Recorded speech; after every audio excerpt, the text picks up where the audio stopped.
So I actually paid myself over $500,000 in 2025 by simply reselling shoes and then learning how to wholesale, which is what I do now. In this video, I'm literally going to reveal the exact 4-step process that allowed me to make my first 10K in only 90 days, so that way you can do the exact same in 2026. What even are these 4 steps? 1, we're gonna go over how important it is to stop guessing and logically buy. 2, we're gonna take everything we learned from step 1 about how to logically buy, and we're actually gonna learn where to buy. 3, we're actually gonna start making some money. We're gonna sell, test, and adjust. And my personal favorite step in step 4, we're gonna double down and scale into wholesale. Going through all that, I'm gonna show you precisely what allowed me to start making money with this business model within the only first 30 days. Because it's one thing to know everything that you need to do to make $1,000, but doing it correctly so that way you can scale to 10K plus months is a completely different ballgame. That's why I'm going to reveal exactly how I did it at the end of the video. If you want me to personally make sure that you make as much profit as humanly possible in 2026, click the link in the description to see if you actually qualify. Before I walk you through each of these 4 steps, I need you to understand something pretty important. And it is that 2026 is the best time to start reselling ever. And why is that? Because back in 2020, resellers had a secret backdoor connection to get any hope of buying any hype sneakers or anything profitable in the first place, that you know at least enough to make a lot of money. But today, the sneaker world is completely different. Somebody that I know personally right here with the medium olive release, I'm pretty sure this was about a year or 2 ago. Backdoors like these are almost impossible to get your hands on now. But if you were able to get your hands on something like this in the past, you were making 6 figures plus in one deal. But that's simply not how the industry works nowadays. Fortunately for us, people aren't camping outside of Foot Lockers anymore in 20-degree weather for a pair of Jordans anymore. Today, what's making all the resellers money is everybody buys something known as a GR, aka a general release sneaker. General releases are widely produced shoes that you would normally find sitting on shelves, such as all these Jordan 4s right here. These are all trending products, very name brand. Asics, not as trendy as they used to be, but they're still very in demand. And all Jordan 3s, all of these right here, I would consider a GR, a general release. What does this even mean for you as a newer reseller? It means that you no longer have to compete with super connected insiders to qualify these profitable sneakers. All you need to do is follow these 4 steps that I'm going to break down, and you'll hit your first $10,000 profit month. Before, in step 1, we're going to go over how to logically buy, and you're going to have to stop guessing when you're actually buying this product, because at the end of the day, the shoe determines everything. Your margin, your speed, the platform that you sell it on, and the scale of the shoe determines everything. And I mean, why beginners lose before they even sell in the first place is because you guys are buying shoes that you personally like. You're chasing TikTok and Instagram hype after it's already dead. You guys aren't taking advantage of what's right in front of you. You're trying to take advantage of the shit that's already happened. You're looking at resale price instead of sell through, ignoring size runs completely, thinking one flip actually matters, and confusing rare shoes with profitable shoes. You could have the most rare shoe in the entire world, but if it's not profitable, it's really not worth your time. And at the end of the day, you're probably fucking guessing. And if you're not guessing, they're guessing, and that's why they're not making money. And why don't they know better? At the end of the day, bro, it's not your fault. Nobody teaches demand. Screenshots do not equal sell speed. Platforms high velocity. Content rewards flashy wins. And beginners lack data at the end of the day. If you have no data, you're guessing. And if you're guessing, you're losing. At the end of the day, if you guys don't have any data in any way, shape, or form to back up the product that you're actually buying, you're probably going to lose fucking money. Okay, if you're losing money every now and then again, it's a part of the game. But what I realized early on was selling was never the issue. Platforms weren't the issue. Capital was an issue. The actual item that you're buying and that you think is profitable isn't that profitable, and it was the issue. At the end of the day, I've bought so many products that I think I could make money on, but I had no data to back it up, and I just ended up breaking even or losing money or not being able to sell the product in the first place. How do I even choose shoes to buy nowadays? And my mechanism is pretty fucking simple. I buy what already sells. I focus on GR over hype shoes, cheaper shoes, speed over screenshots, size runs matter a lot, and repeatable over one-off. Everything that I buy, I should be able to loop over and over and over for a decently long time and make a decent amount of money off it. I'm not looking for one-off flips. I'm looking for something that I can do long-term, because at the end of the day, this game is a long-term game. And if you're trying to get rich overnight, you probably will, but it won't last that long. And I want to be rich in 10 years, bro. So I don't ask how much I can make on a pair. I ask how many times I can actually repeat it, because reselling is distribution at the end of the day.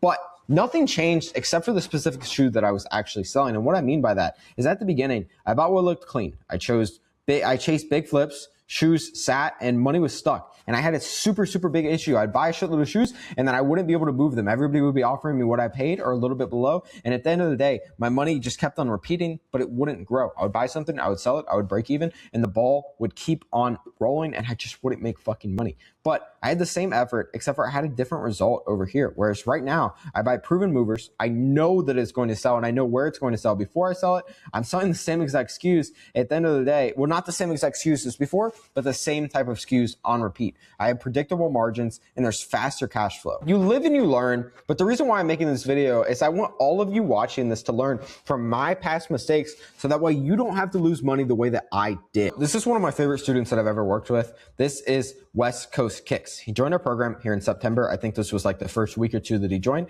This is my client success manager, Gabe, right here. We're asking him what his 3 goals for October is. It was simple. We wanted 5K profit, make a reel every single day, send 100 plus outreach every single day. And I told him, motherfucker, to do it. And he did actually indeed do it. So literally 5 days later, his first deal was closed, only made $100 profit. It really wasn't nothing. At the end of the day, as soon as this kid joined our program, this dude is 16 years old. Most of you guys watching this video are 10 years older than that, which is crazy. I'm only 2 years older than that as well. But this dude, literally within the first 5 days, made his first $100. Wasn't nothing crazy. He was only making $1,000 a month. Fast forward, November, the goals upped. 8K profit, connect with 3 new consistent bulk buyers, journal every single day. And right here, you can read this if you want to, but he was going through a hard time, but he was already leveling up and setting bigger goals for November. Fast forward about a month and a half later, no profit yet today, but I'm at 10,800 on the month. Do you know how crazy that is? This dude joined our program literally at the end of September, making $1,000 a month. And at the end of December, 60 days later, a $10,000 profit month. And guys, when I'm filming this video, it's already in January. He made like 15K that month. That's so crazy. 60 days later and a 10K profit month, all because he switched the products that he was selling and made logical decisions. So enough on West Coast. Moving on. If one step is wrong, nothing else is going to work. There's no sourcing fix. There's no platform fix. There's no pricing tricks. Once you know what to buy, the real game is where to buy it, and we'll go into that in step 2. So in step 2, like I said, we're going to learn where we actually need to buy, because you don't lose money selling, you lose money when you actually buy the product. And it goes both ways. You also make money when you buy product. But why buying is actually killing beginners in this industry, because you guys are doing a few different things. You're buying from the wrong places. You're buying 1 to 3 pairs and expecting results when you should be buying 10 to 30, if not fucking 100 to 300, thinking access is a problem. You're ignoring fees, you're ignoring shipping, and you're not prioritizing volume. You know, a good shoe plus a bad buy is just a loss at the end of the day. And this is a little bit of analogy that I like to make up. You know, paid 120, but then you're paying all this extra shit on top. Your total comes out to this. You know, you sell it, like you're not making shit. It would be a completely different game if you did this in volume, making $3 a pair, and you're selling 1,000 pairs. That's perfectly fine, but you're probably not doing that, and you probably don't have the capital to do that. But what no one tells you at the end of the day is the same shoe isn't always the same profit. Your price decides everything. Quantity changes the math. Suppliers don't care until you're actually serious. And you know, profit is decided when you actually buy the shoes. Guys, there's so many people who want to buy shoes, and there's so many people in our industry. If you guys just buy correctly, the money is already made. You just have to go hit up your boy and be like, yo, I got these for you. And then it's done.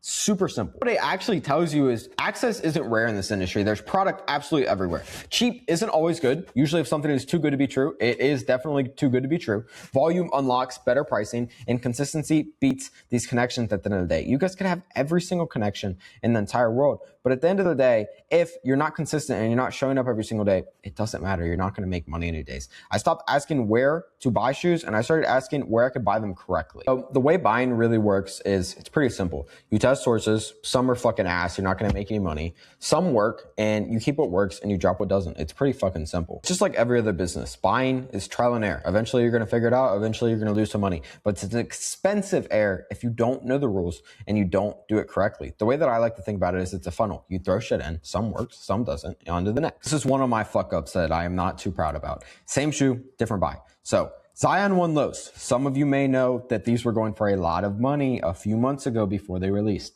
I bought too much quantity. I bought too high. I didn't buy enough quantity, and I had no margin at the end of the day. So I bought 10 size runs at 160 when market was good, and I wasn't able to sell all fast enough. I sold like 10, 20 pairs, and my margin went to shit. And now I'm losing on average $40 a pair. I've already lost over $1,000 on these pairs just because, like, I mean, look at this. This really goes to show that market can go to shit overnight if you're not smart and you don't buy strategically.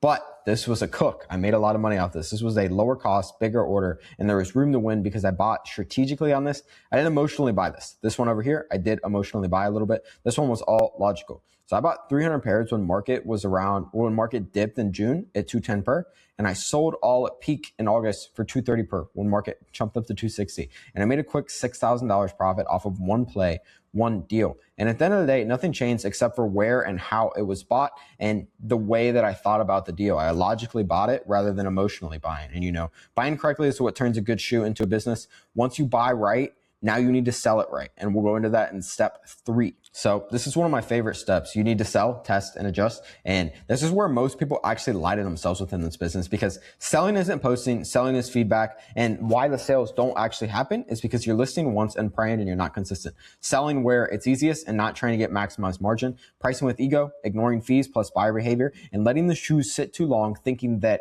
oh, I'll just break even, I'll just make some money, instead of just turning them over and keeping the ball rolling.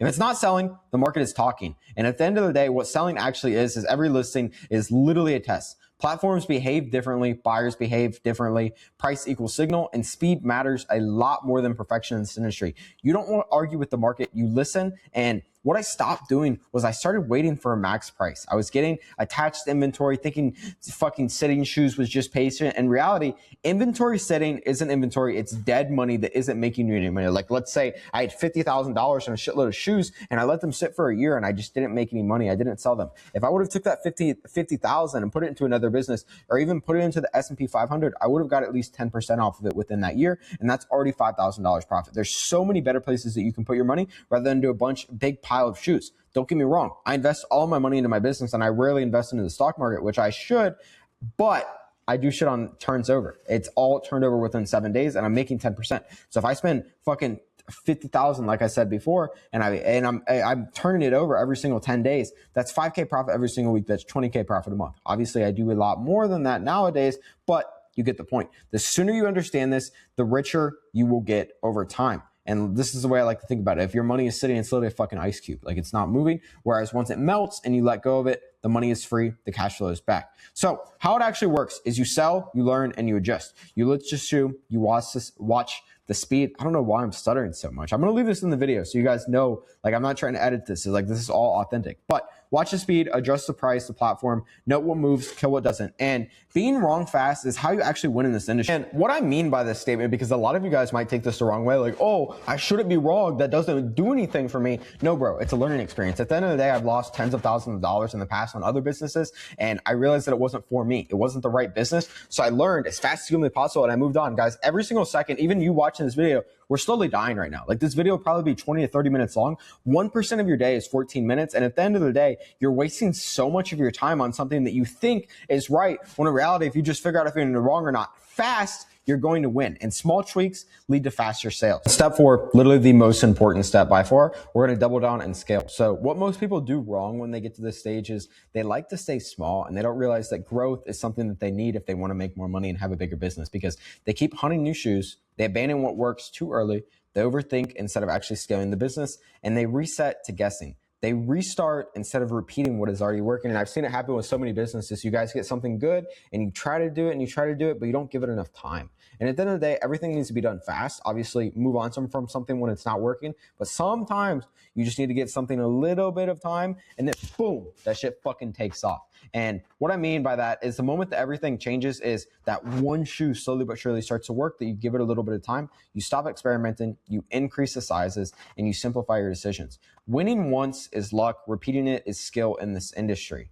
I hear everybody all the time, especially in this industry, talk about doubling down. So what exactly does it even mean in the first place? You could have the same SKU, you could have bigger quantity, better pricing, and faster turnarounds. You just need to keep on going, because if it sold fast once, it'll probably sell fast again. Pretty much everybody in this industry knows that they need to do wholesale in some way, shape, or form. They're thinking about it. They've thought about it before. Or they're like, oh my God, I want to stop making less than 10K a month. I should probably do wholesale. Everybody's doing wholesale. So why is wholesale actually inevitable in this industry?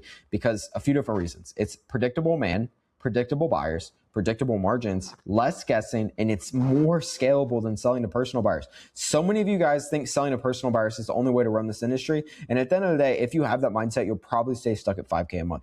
Wholesaling isn't advanced. It's just repetition at scale. Like, wouldn't you much rather sell 100 pairs to somebody, make $10 a pair, and do that in a day, than sell 100 pairs to these personal clients? You're making $20 a pair, but that could take months. At the end of the day, it's speed, and I want to be rich today. I don't want to be rich in a month. I mean, I do want to be rich, but you get the point. But reselling works when you stop making it random. And yeah, I mean, that's pretty much the whole entire video. Like I said before, if you guys want help one-on-one, you guys want to make as much profit as humanly possible, you want me to personally help you one-on-one, check the YouTube description below, see if you apply, see if you qualify, and I hope to see you on the other side.